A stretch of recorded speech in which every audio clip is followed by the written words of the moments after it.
Hey kids, Mr. Fly here, hope you're well. Now, over the last couple of weeks, I've been dead lucky because I've been riding this, the awesome Aprilia Tuono V4 1100 factory, thanks to those nice guys at Wheels Motorcycles up in Peterborough. It's been an amazing couple of weeks. I've ridden the bike as much as I can. I've ridden it on all sorts of roads in all sorts of conditions, just to really learn what this bike is like to live with. So if you're interested in the Aprilia V4 Tuono 1100 factory, stick around and stay tuned.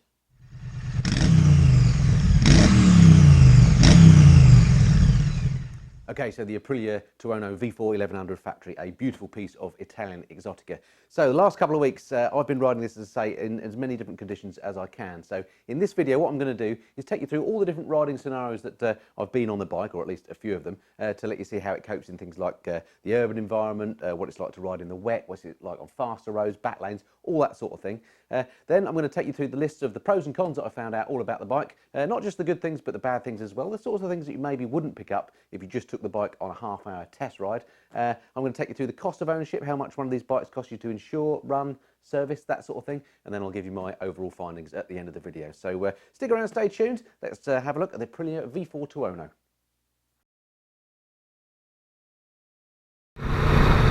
So in the urban environment, what's the Tuono like there then? Well, pretty good, I'd say. It's a nice light bike, so if you're into your filtering, quite easy to filter with. You haven't got anything particularly wide on it. The mirror is the widest point, so you can see what gaps you can get through. The bike is physically quite small, so you haven't got great presence on the bike, but of course with a blingy paint scheme you'd hope people would see you. But it's certainly nimble for weaving in and out of traffic. One thing I have noticed whilst riding in town, particularly at slower speeds whilst I've had the bike, is the fuelling in first gear can be a little bit jerky. It's fine like this where I'm moving, but when you're you know, in queuing traffic, there is a little bit of slack in the throttle. It just means it feels a little bit on or off, which can make urban riding a little bit fatiguing. But on the whole, it's a pretty good bike for in town, I'd say. Mostly because you've got the small dimensions, lightweight, and the nimbleness of the bike. You can just nip through stuff.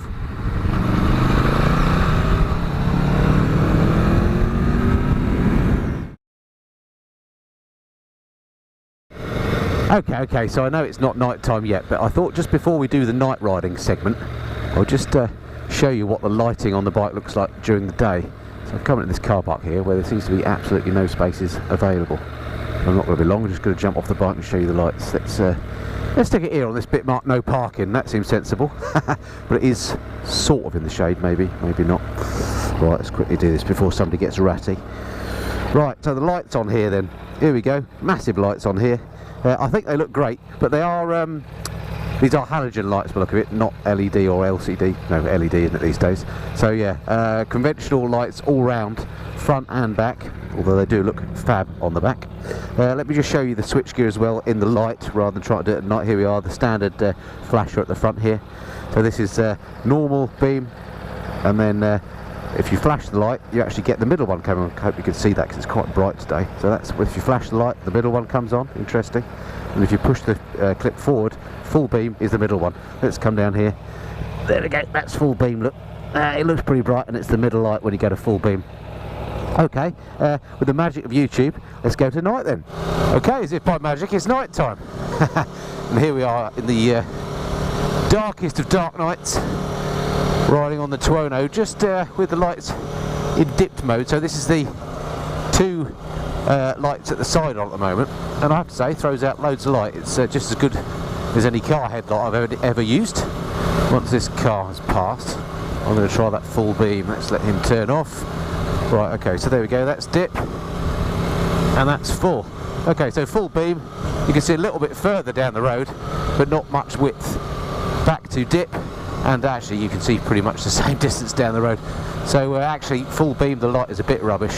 It cuts out the sideways stuff and just gives you a little bit further, but not much. I think I'd probably just stay on dipped whenever I rode it, because it seems absolutely fine. I suppose the only other thing to note at night on the Tuono is that, just like so many other bikes, the switchgear isn't lit. Such a shame. Only KTM and now Triumph seem to do that. I'm sure other bike manufacturers will get on board with that because it just makes sense, particularly with these bikes that have got quite complicated switchgear. I mean, once you've got used to the bike and everything's in muscle memory, then you know where the switches are. I've not had a problem with this, but it would be nice if they were lit, it has to be said. It can't be that hard, can it, to provide lit switchgear on a motorcycle.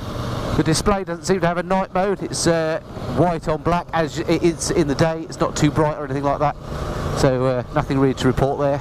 So as far as riding the Tuono at night, it's absolutely fine. It's just like any other motorcycle really. The headlight is pretty good though.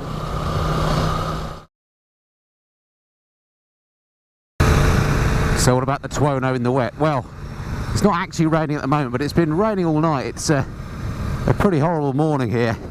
It's a slippery winter's January morning. It's only about 3 degrees. And it's very wet under tyre, as you can see. So again, I'm not going to be riding like any sort of an idiot in these conditions because these are the worst possible slippery conditions other than ice. The Tuono itself, of course, with 175 brake horsepower or thereabouts, it's a beast of a bike. And it's the sort of thing that you would think would be easy to slide off in these conditions, and I'm sure it is. But luckily, because it's of its amazing electronics package, it's got the great Bosch traction control and ABS. It's got all the electronic support that you could possibly want, which is useful. Having said all that, this particular one is fitted with Pirelli Supercorsa tyres, which are fantastically sticky tyres. I use them myself on a couple of my bikes, and I love them in the dry, but in the wet they can be a bit of a handful. So in a way, in my mind, I'm thinking the electronics capability in this bike is sort of counteracted by those tyres when it comes to riding in the wet. Having said that, since I've been riding this bike for the last couple of weeks, I haven't had any issues whatsoever with the bike slipping and sliding. I haven't ridden it that much in wet weather, to be fair. But it's no worse than any other bike. Of course, you've got to be careful. Physics will take over regardless of the electronics, regardless of the tyres, at some point. But if you take it easy, be respectful of the awesome power of this machine, and riding in the wet is no issue on the Tuono.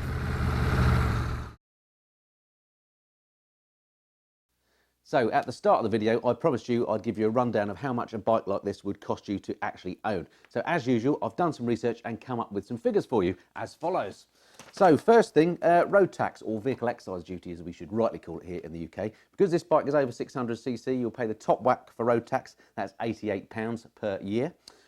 Next cost, insurance. I got a quote from my friends at Principal Insurance for this, and this is entirely indicative because of course it applies to my situation. So it's for somebody with at my age, where I live, with my no claims bonus. So it's as I say, purely an indicative quote, but they came up with a figure of £474.16 to insure this bike, which I think actually is pretty darn good for a bike of this power and this desirability, and let's face it, nickability. I think that's a really good price. So the insurance surprised me, £474.16 for that. Next cost, servicing. So I went back to my friends at Wheels Motorcycles in Peterborough. They're the guys that very kindly provided the bike, and they said that the servicing costs are as follows. There's a run-in check as usual at 600 miles. That'll cost you £260.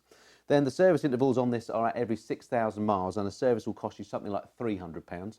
And then every 12,000 miles, that's the bigger service that includes things like the valve clearance checks. That'll be £800.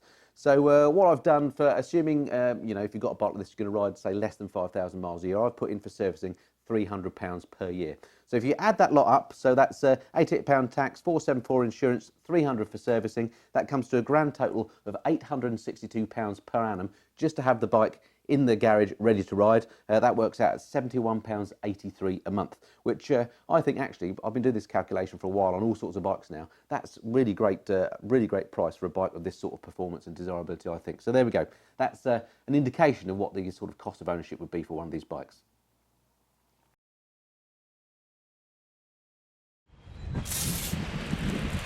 So what's the Tuono like to clean then? One of my favourite pastimes. Well, it's a naked bike, so not too bad. It does have its own fair share of nooks and crannies though, so you know, it's no harder or easier than any other bike, frankly. But it is well worth looking after the bike because it's a great way of you know, getting to know your bike, and you spot if anything's going wrong with the machine if you look after it in this way. A little bit of effort though, and here I'm using my bike dryer, which I thoroughly recommend. I'll stick a link below for where you can get one of these dryers. They are excellent bits of kit. They keep the bike looking really spangly, and at the end it means it's something that you can be proud to own, and she looks great when she's clean.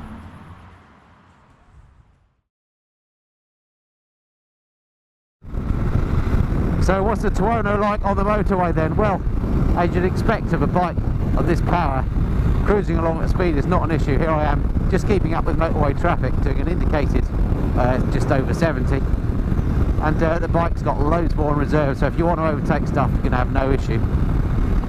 I guess the only downside of the bike on the motorway is the fact that it's a naked bike, so you are in the full wind blast.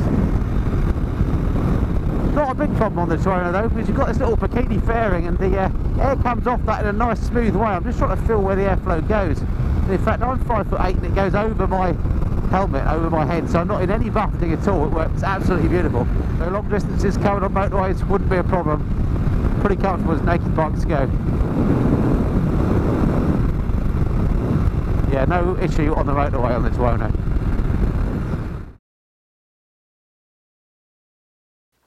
Okay, so a couple of things on a practical viewpoint that people have asked me to cover. First off, some people have asked me what's the horn like, so that's easy enough to show. So let me just turn her on and give that a blast. You'll have to take my word for how loud this is.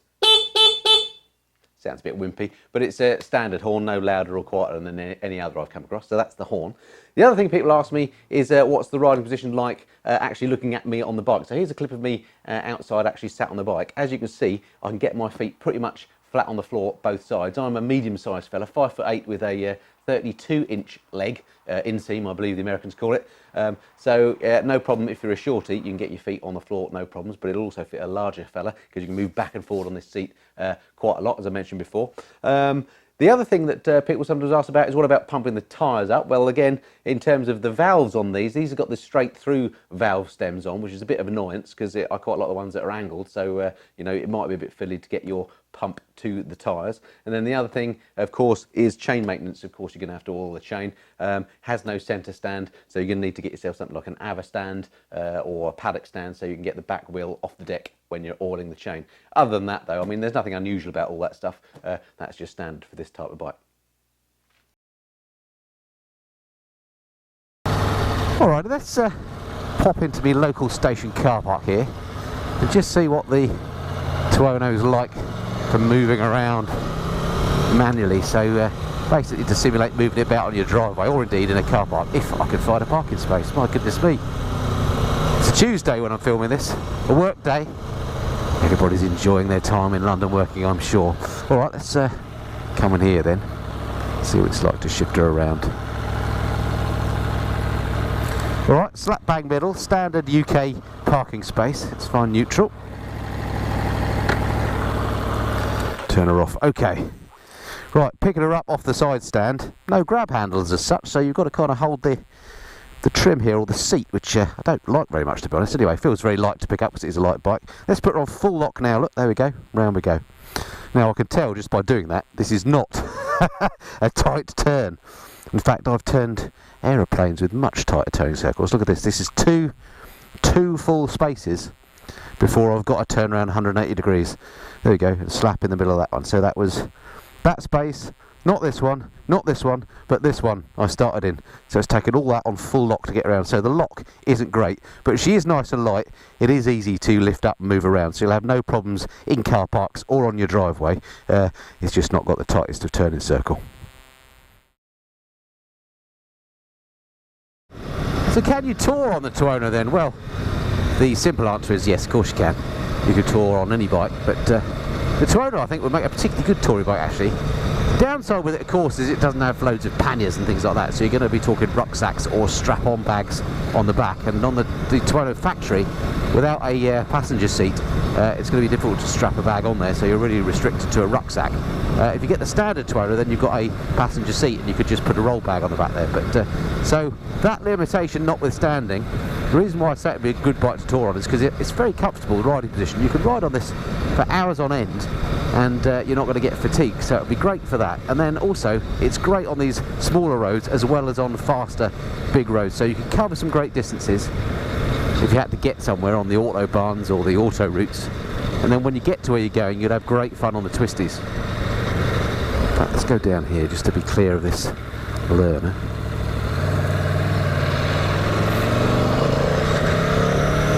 So yeah, I think the Tuono would be a fabulous bike to go touring on. Wherever you went, you'd have just great fun when you got there.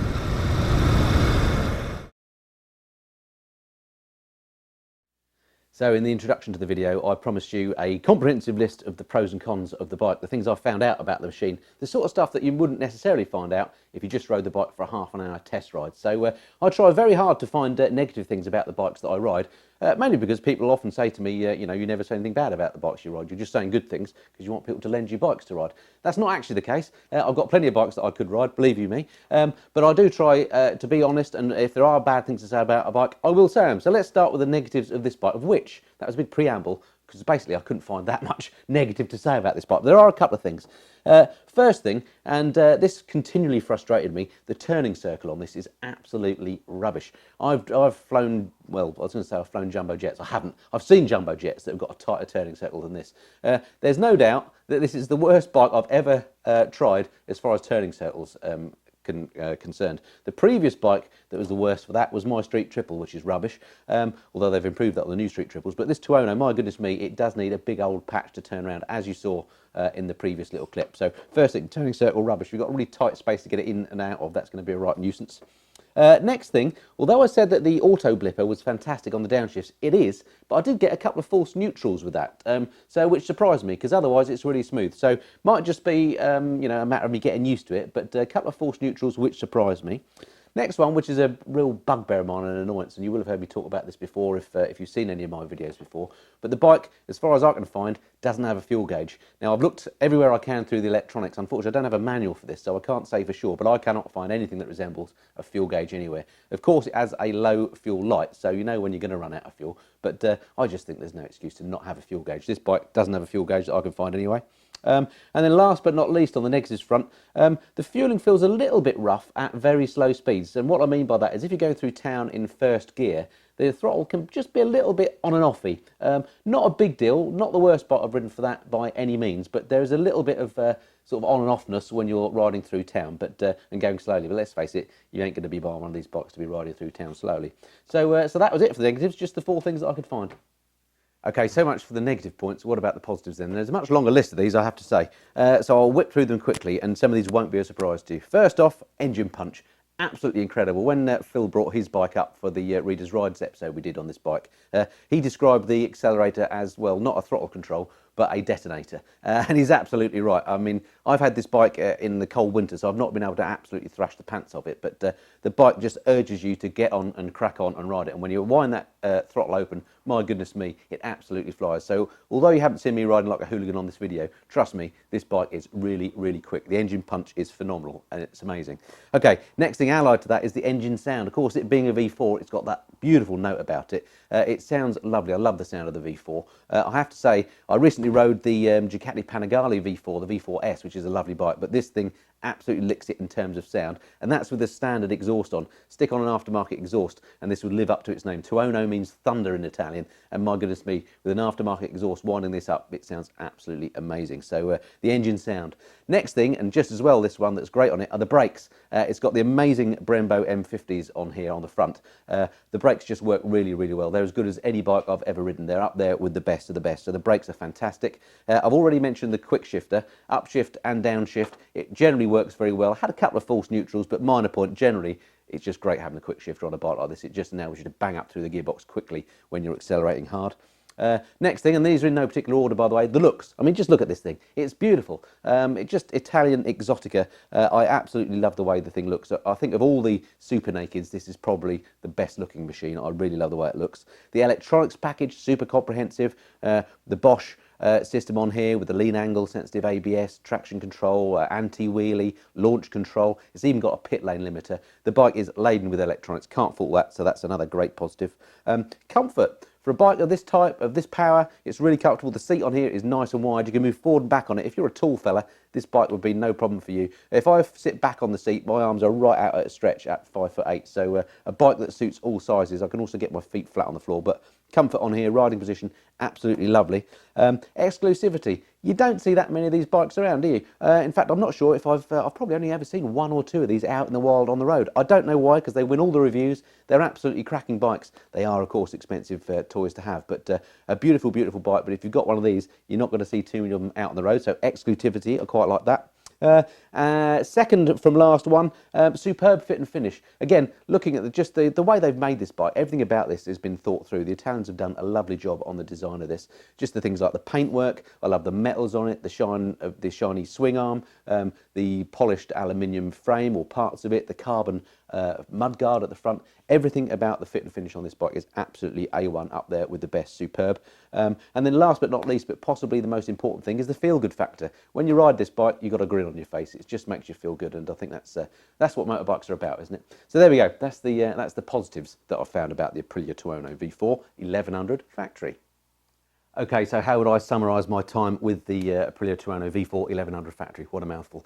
Well, in short, no surprise, I absolutely love this bike. It's right up there with the KTM Super Duke R and the Yamaha MT10 SP for me, as amongst the best of the Super Nakeds. May even be the best Super Naked. Would I have one myself? Difficult to say. It might just be a bit too much of a hairy bike for me. The bike just urges you all the time to ride like a hooligan, and I'm not sure I'd have the self-discipline to own one, but time will tell. It really is a beautiful machine. So I must just thank once again the guys up at Wills Motorcycles in Peterborough for lending me the bike. I've really enjoyed having it, and I hope you've enjoyed this in-depth review on the bike. If you haven't seen my other videos, there's also my initial ride on the bike where I go through the specs in a bit more detail, and one or two other videos as well. I'll stick them on the end screens, and or maybe put a card up to link you to those videos as well. If this is the first time you've seen one of my videos, thank you very much indeed for watching. It'd be great to have you along to see some more of my videos, so do hit that subscribe button if you've not done so already. I'd love to talk to you some more about motorbikes. I don't just do bike reviews here on the Missenden Flyer, but I do product reviews, I do trips and tours, I do how to maintain your bike. Basically everything there is to do with motorcycles, I'll try and cover it here on the Missenden Flyer. It would be great to have you along. Alrighty, that's it for now. Hope you've enjoyed that. Look forward to speaking to you again soon. Until then, this has been the Missenden Flyer. Cheerio.